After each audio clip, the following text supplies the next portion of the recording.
Hello everybody, welcome to the class. How are you? I hope you all are fit and fine. So now we will do the NCERT folder of your this chapter. First exercise is 2.1. Exercise 2.1 में हम I hope आपको सारे questions आ ही जाएंगे क्योंकि ये बहुत easy हैं. इससे भी डिफिकल्ट क्वेश्चंस हम पहले सॉल्व कर चुके हैं. ठीक है, इसी से रिलेटेड याद है आपको मैंने एक प्रैक्टिस 2.1 करके जो फोल्डर आपको होमवर्क में करने के लिए दिया था, उसी तरह के क्वेश्चंस हैं. बिल्कुल सिंपल इक्वेशंस दी हुई है आपको, और आपको क्या करना है, इनको सिर्फ नॉर्मली सॉल्व करना है. और यहाँ पे एक्स जिसकी भी वैल्यू निकालनी है, जैसे कि यहाँ पे एक्स जिसमें एक्स वाई जो भी वेरिएबल दिया हुआ है उसकी वैल्यू यहाँ पे आपको निकालनी है. तो इसके मैं एक दो क्वेश्चंस बता देती हूँ, जैसे मुझे लग रहे हैं कि डिफिकल्ट हैं, एकदम से आपको नहीं आएंगे, तो वो मैं आपको बता देती हूँ. और बहुत इजी है, सारे नॉर्मल इक्वेशंस हैं. तो इसमें से मुझे लग रहा है आपको फोर्थ वाला एक बारी बता देती हूँ मैं. देखिए फोर्थ वाले में क्या है, 3/7 plus x is equals to 17/7. आप यहाँ पे देख सकते हैं, आपके पास क्वेश्चन है ये. अब आपको क्या करना है बेटा, एक्स की वैल्यू निकालनी है हमको. यहाँ पे वेरिएबल क्या है, एक्स है. तो एक्स की वैल्यू निकालने के लिए क्या करना पड़ेगा, जो ये 3/7 है यहाँ पे प्लस में, इसको हम इधर भेज देंगे. ठीक है, हमने इसको राइट हैंड साइड की तरफ भेज दिया. तो यहाँ पे क्या आ जाएगा बेटा, यहाँ पे -3/7 आ जाएगा. अब इधर x बच रहा है अकेला. अब इधर ये दोनों जो इसका एलसीएम आएगा वो भी क्या आ जाएगा, 7 आ जाएगा. 7 हमने इसका एलसीएम ले लिया. अब 17 - 3. ठीक है, क्या बच रहा है आपके पास यहाँ पे, 7 हमने एलसीएम ले लिया, तो यहाँ पे 17 का 17, 3 का 3 आ जाएगा. 17 - 3 क्या होता है बेटा, 14. और 14/7, 7 की टेबल में 14 कितने टाइम्स आता है, 2 टाइम्स. तो x की वैल्यू क्या आ गई, 2. ठीक है बेटा, बहुत इजी था, कुछ भी नहीं था. तो ये मुझे थोड़ा सा कॉम्प्लिकेटेड लगा, तो इससे तो आप सोच सकते हैं कि कितने इजी होंगे ये सारे क्वेश्चंस. तो इनको तो मुझे सॉल्व कराने की इतनी जरूरत ही नहीं है. एक क्वेश्चन और देख लीजिए इसका. ठीक है, अब हम आपका इस एनसीईआरटी फोल्डर का ही 12th नंबर का जो क्वेश्चन है, x/3 + 1 इज इक्वल्स टू 7/15, इसे सॉल्व कर लेते हैं. ये थोड़ा सा कॉम्प्लिकेटेड है. अब हम क्या करेंगे बेटा, जैसे हमें यहाँ पे निकालनी किसकी वैल्यू है, x की वैल्यू हमें यहाँ पे फाइंड करनी है. ठीक है, तो वेरिएबल क्या है हमारे पास, x है. अब हमें क्या करना है, जो ये 1 है, 1 को हम इधर ले जाएंगे. इधर ले गए हम 1. अब हमने इनका 1/1 जिसके नीचे कुछ नहीं होता 1 लगा के हमने इसका एलसीएम लेके इसको ऐसे सॉर्ट आउट कर लिया. यहाँ पे 15 आ गया एलसीएम, फिर 7 का 7, 1 में 15 की टर्म में कितने टाइम्स आता है, 15 टाइम्स. तो 15 1 = 1. यहाँ पे हो गया माइनस का 15. तो 7 - 15/15 क्या हो जाएगा बेटा, अब यहाँ पे माइनस का 15 है, तो माइनस का 8/15 हो गया. ठीक है, इसको फिर उसके बाद इधर क्या है, 3. अब ये डिवीजन में है, तो इधर आते किस में हो जाएगा, मल्टीप्लीकेशन में. सो हमने क्या किया, 3 इधर मल्टीप्लाई में आ गया, तो 3 15 से कितने टाइम्स जाएगा, 5 टाइम्स. 3 5 = 15. तो यहाँ पे क्या बच गया बेटा, -8/5. ये हो गया आपका आंसर. ठीक है, ये हो गया आपका क्वेश्चन नंबर 12 का आंसर हो गया. काफी इजी था, कुछ भी नहीं करना है, नॉर्मल सी चीजें, इक्वेशंस दी हुई है, सिर्फ इक्वेशन सॉल्व करनी है आपको. ठीक है, इसके बाद हम करेंगे वर्ड प्रॉब्लम से रिलेटेड. आपको एक्सरसाइज नंबर 2.2 दी हुई है बेटा. ये जरूर कुछ कॉम्प्लिकेटेड है, फिर भी हम इनको सॉल्व करेंगे, हार्ड नहीं है. जैसे जैसे क्वेश्चन बोल रहा है वैसे वैसे हम करेंगे. ठीक है, तो स्टार्ट करते हैं. ठीक है बेटा, तो हम क्वेश्चन देखते हैं. क्वेश्चन में आपको क्या दिया हुआ है, क्वेश्चन में आपको दिया हुआ है, फर्स्ट क्वेश्चन देखिए, if you subtract 1/2 from a number, यानी कि एक नंबर है, उससे आपको क्या करना है, 1/2 को क्या करना है, सब्सट्रैक्ट करना है. फिर जो रिजल्ट आएगा उसको किससे मल्टीप्लाई करना है, 1/2 से मल्टीप्लाई करना है. और फिर आपको क्या रिजल्ट आएगा, 1/8. तो हमें क्या फाइंड करना है, व्हाट इज द नंबर. ठीक है, तो मैं आपके सामने खुद सॉल्व करके बता देती हूँ. इसमें क्या करना है बेटा, सबसे पहले क्या बोला हुआ है आपको, इफ यू सब्सट्रैक्ट 1/2, यानी कि एक नंबर है, कोई भी नंबर मान लेते हैं हमने मान लिया जैसे x, ये एक नंबर है, ये एक नंबर है. इसको हमें किससे, इस नंबर से हमें क्या माइनस करना है, 1/2. ठीक है, 1/2 माइनस कर दिया. अब जो ये रिजल्ट आएगा इसका, उसको हमें किससे मल्टीप्लाई करना है बेटा, 1/2 से. ठीक है, तो इसको हमने किससे मल्टीप्लाई कर दिया, 1/2 से।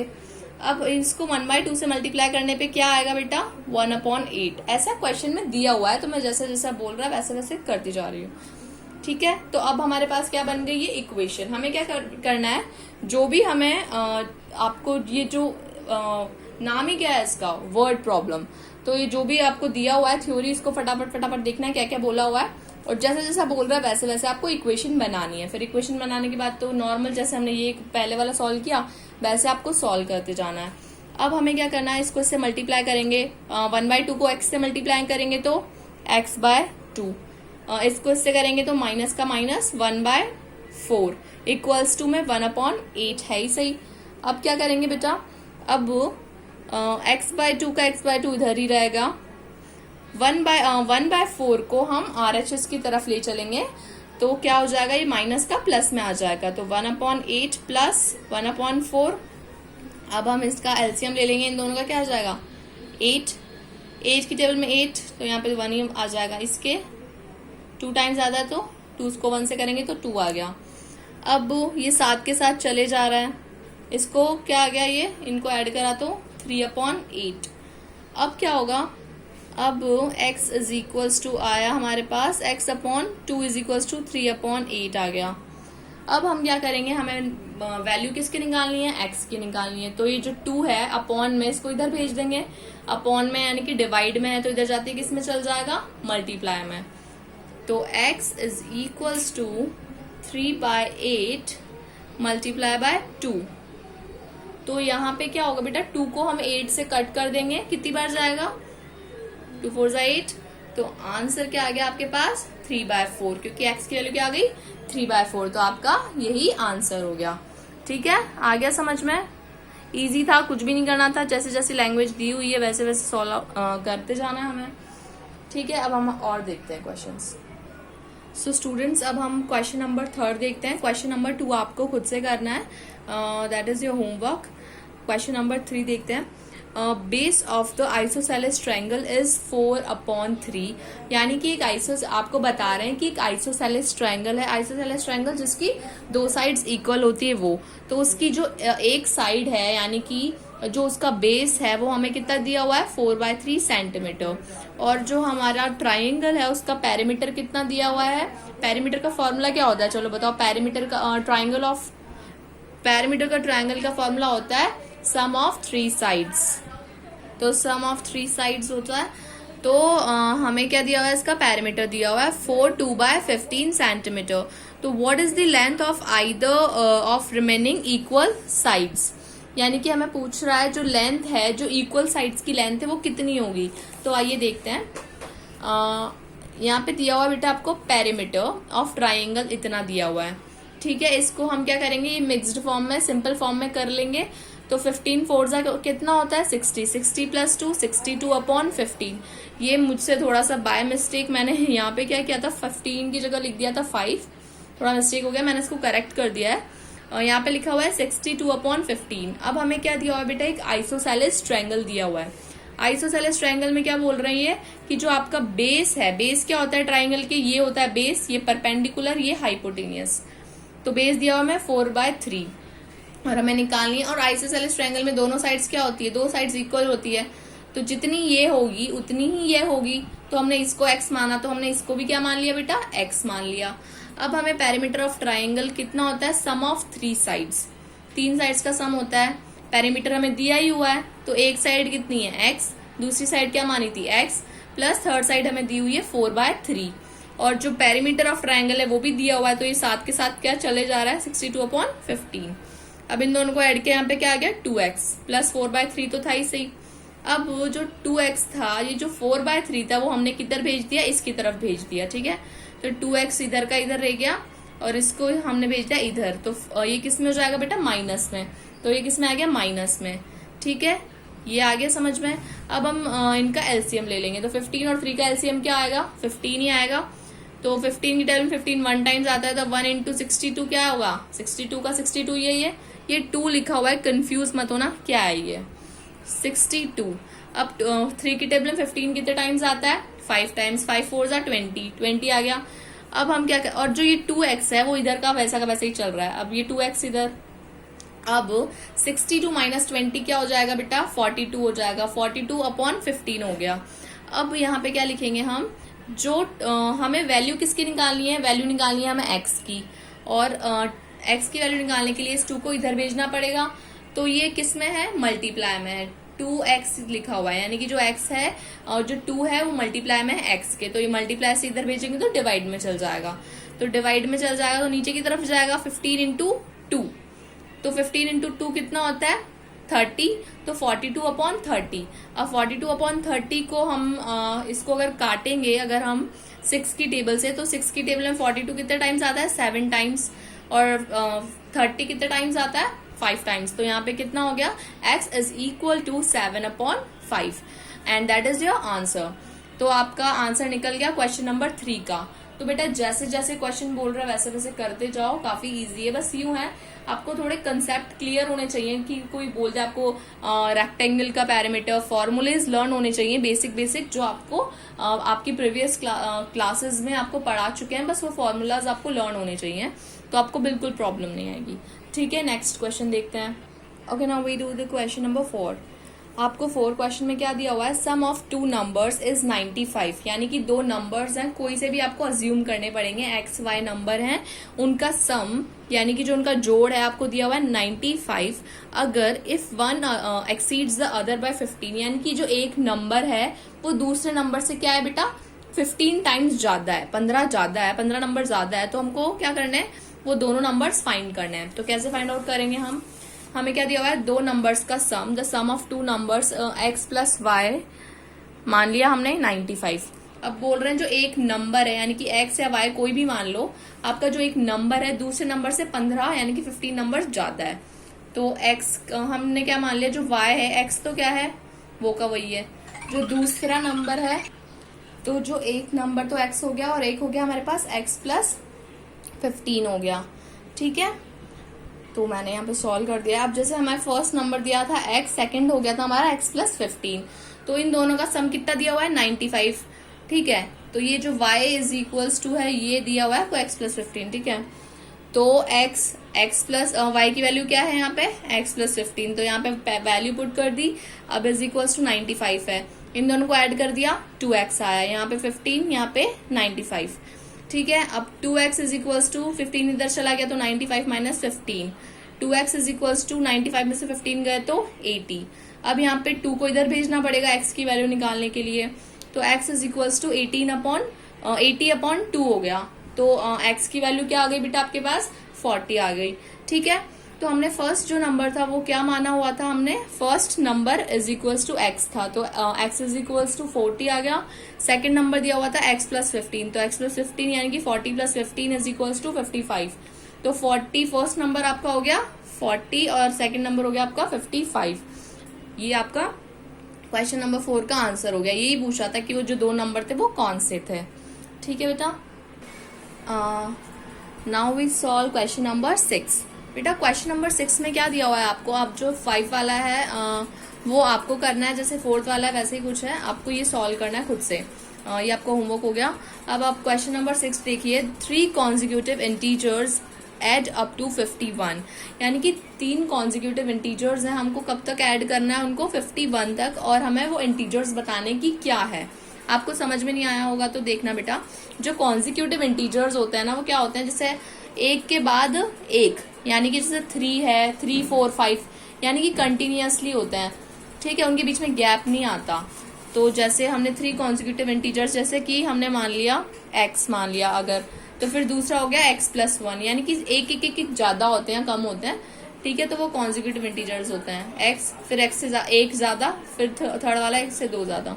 ठीक है, तो हमने मान लिया x प्लस 1 और x प्लस 2।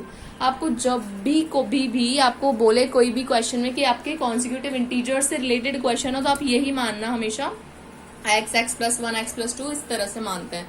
ठीक है, फिर हमने क्या किया, हमें बोल रहा है कि इनको जब तक ऐड करो तब तक इनका सम, इनको ऐड करने में क्या आ रहा है 51। तो हमने इनको ऐसे लिख दिया x, फिर इसको लिख दिया प्लस करके x plus 1 plus x plus 2, कितने x हो गया 3x प्लस 1 और 2 यहाँ पे आ गया 3 इज इक्वल टू 51। अब इसको जो 3 है इसको इधर ले गए तो 3x is equals to 51 minus 3। 3x is equals to 51 में से 3 कैंसिल किया तो 48 आ गया। अब x इज इक्वल्स टू 48, 3 यहाँ पे मल्टीप्लाई में है, तो अगर हम इसको RHS में लेके जाएंगे तो ये आ जाएगा डिवाइड में, ठीक है, मल्टीप्लाई में तो डिवाइड में चल जाएगा। तो x की वैल्यू कितनी आ गई 16, क्योंकि 16 जा 48 होता है। यहाँ पे आपकी x की वैल्यू आ गई 16, तो x की वैल्यू आ गई तो फिर सेकंड जो वैल्यू है कॉन्जिक्यूटिव इंटीजर वो भी निकाल लेंगे +1 करके, तो x + 1 17, इसके बाद वाला x + 2 18, यानी कि 16 17 18 ये हो गए आपके 3 कॉन्जिक्यूटिव इंटीजर्स। और आपसे यही क्वेश्चन में पूछ रहा था और आपको यही फाइंड करना था, ठीक है। तो आपका आंसर हो गया 16 17 एंड 18। ये हो गया आपका क्वेश्चन नंबर 6। चाहे तो आप स्क्रीनशॉट ले लीजिए सारे क्वेश्चंस का, ताकि खुद आप अच्छे से देख लें, समझ में आ जाए आपको एक एक स्टेप बाय स्टेप, क्योंकि ये क्वेश्चन सॉल्व तो दिए नहीं हुए क्वेश्चंस ये, क्योंकि एनसीईआरटी फोल्डर्स हैं। तो जो क्वेश्चंस मैं आपको होमवर्क में दे रही हूँ आपको खुद करना है। अगर नहीं आता है तो आप कमेंट सेक्शन में मेंशन कर दीजिए या फिर कॉल कर सकते हैं, ठीक है। तो अब हम नेक्स्ट क्वेश्चन करते हैं। Okay, so students, now will see question number 9। The ages of Rahul and Harun are in the ratio 5:7।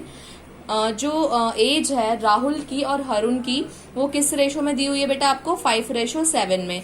4 years later the sum of their ages will be 56, यानी कि 4 साल बाद उनकी जो एज है उनका रेशो कितना हो जाएगा 56। 4 साल बाद उनके ईयर्स उनका सम ऑफ एजेस कितनी हो जाएगी बेटा 56 हो जाएगी। तो हमें क्या बतानी है उनकी प्रेजेंट एज बतानी है।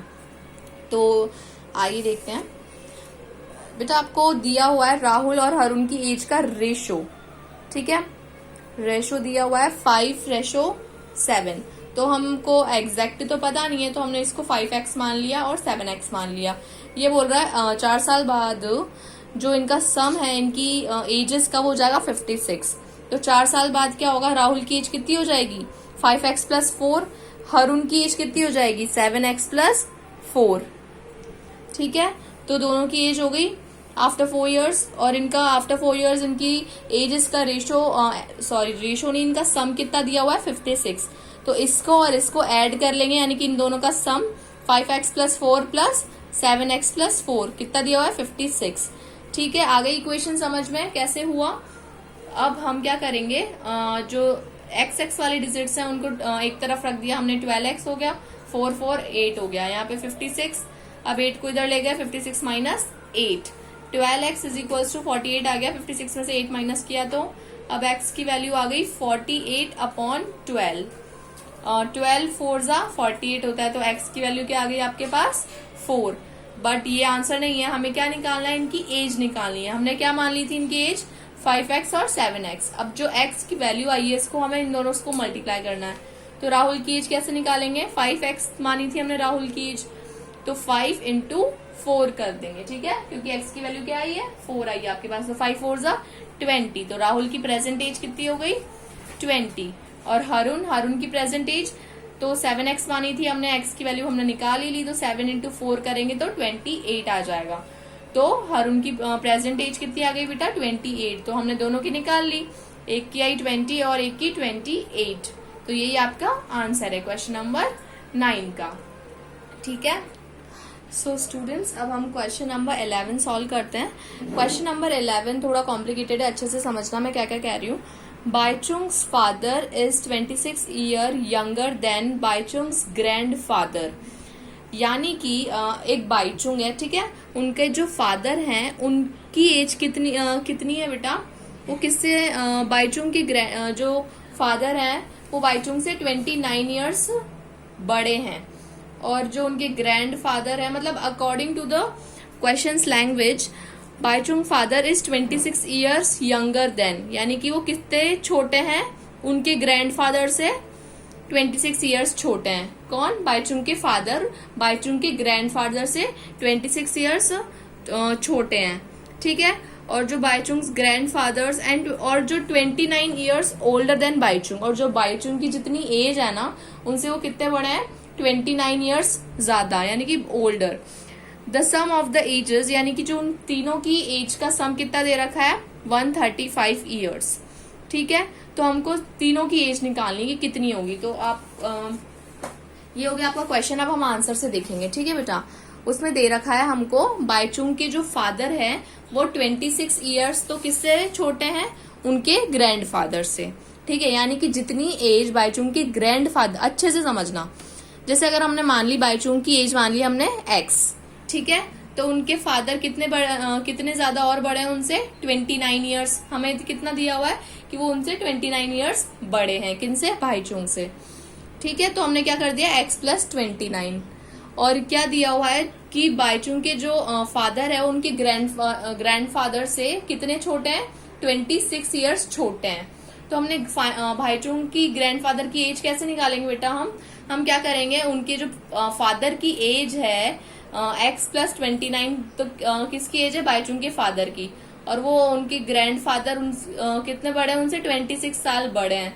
तो इसको ऐड कर देंगे 26 ईयर्स, तो 29 + 26 x + 55, यानी कि जो बाईचुंग के ग्रैंडफादर है वो उनसे कितने साल बड़े हैं, 55 ईयर्स बड़े हैं बाईचुंग से। अब हमें इनकी एजेस का सम, हमने तीनों की एज निकाल ली, एक की है x, एक की x + 29, एक की है x + 55, ठीक है। तो अब इनकी जो एज है, इनका सम कितना दे रखा है, 135। तो इन सबको ऐड कर लिया, तो यहाँ पे आ गया 3x + 84। अब 84 को इधर ले जाएंगे तो कितना आ जाएगा, 135 - 84 आ गया हमारे 51।